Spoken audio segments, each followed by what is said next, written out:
Bay Area is cool, extremely progressive, and extremely vibrant. It's kind of in sketch town, okay? Maybe because I grew up in such a sheltered area, there's a lot of homeless people. Not to say that all the homeless people create all the crime, but there's also a lot of crime. We embraced the radical idea of a public university and never looked back. Cal is also not the safest. The homelessness issue is honestly just shocking, but I feel like at least these students aren't sheltered from that. Through its part-time mission of teaching, research, and public service, it has given great strength to California, its economy, and its people. And the growing university quickly became one of the most extraordinary universities that the world has ever known. That's Berkeley. The public realm in America has two roles. It is the dwelling place of our civilization and our civic life, and it is the physical manifestation of the common good. And when you degrade the public realm, you will automatically degrade the quality of your civic life and the character of all the enactments of your public life and communal life that take place there. Universities all over have usually caused like gentrification. Whether students are intending to do that or not, it's just what it is. But they should start doing reparative actions for the gentrification that they are contributing to.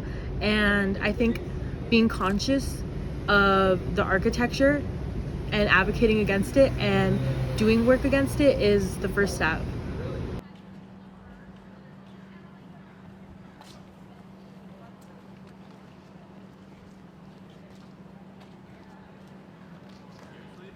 Just couldn't believe that a school that kind of promotes itself as very progressive and very liberal you go to their public health school and you see like benches that are completely barred to prevent unhoused people from laying there, and it's like, what is public health if not like promoting the well-being of community members?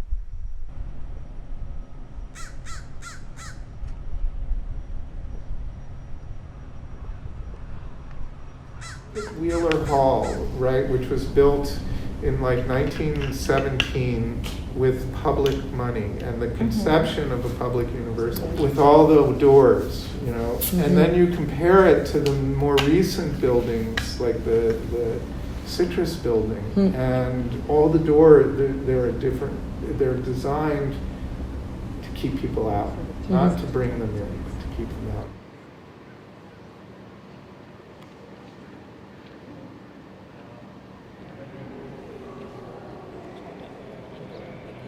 Oh, yes.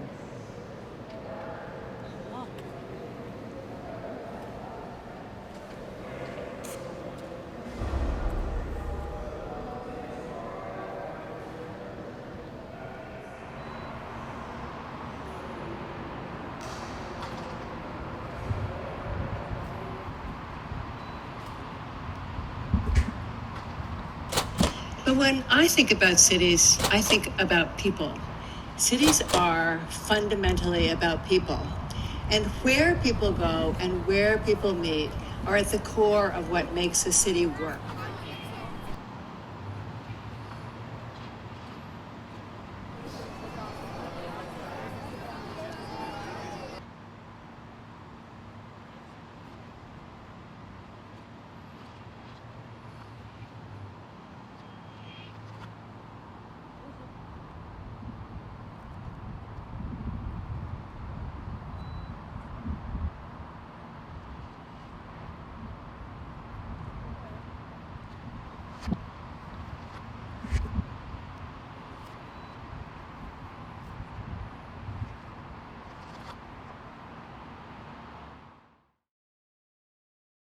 It looks like an ordinary functioning bus stop, right? Yeah. Except one thing is missing, the vent.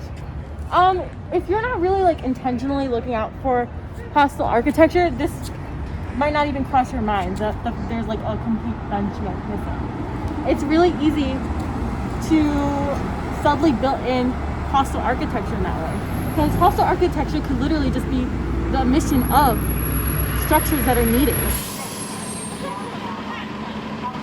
Question of if it's purposeful or not.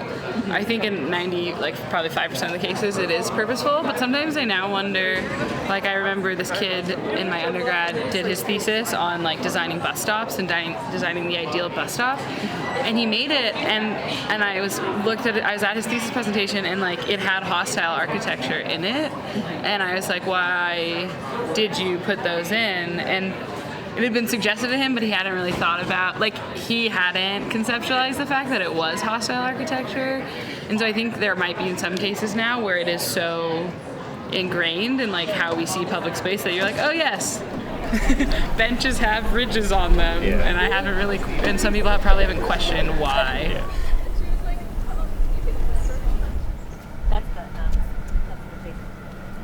Oh, okay.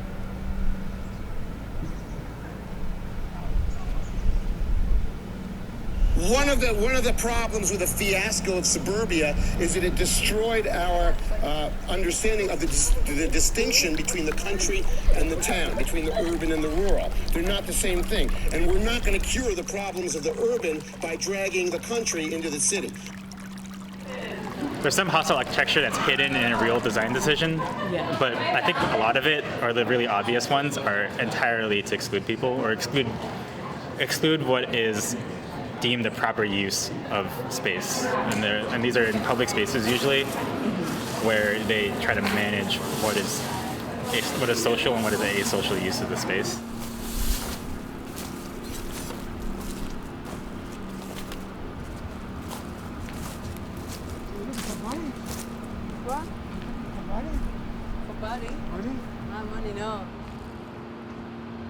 Either the person who owns the space or the developer or whatever, whoever's making that space, it's like they are imposing their, what their idea of proper use of the space is.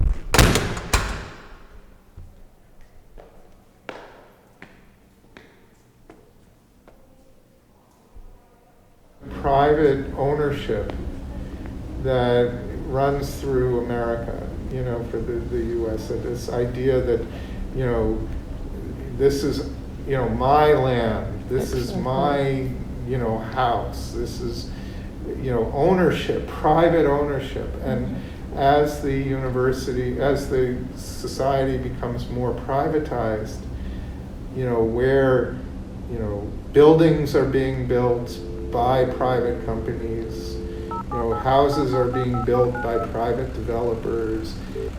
They are controlling the space that, not just the house, but the space around. Thank you for calling Bridge Housing Corporation and the Future Affordable Housing at Berkeley Way. The overall development, a partnership between Bridge and Berkeley Food and Housing Project, also holds the Hope Center as a separate property. The Hope Center will be filled on a referral basis through coordinated entry. The brand new Berkeley Way rental apartments developed by Bridge will offer 89 units of affordable housing consisting of studios, 1 and 2 bedroom apartments. This development is anticipated to complete construction in the spring of 2022. Application information for the property is not currently available.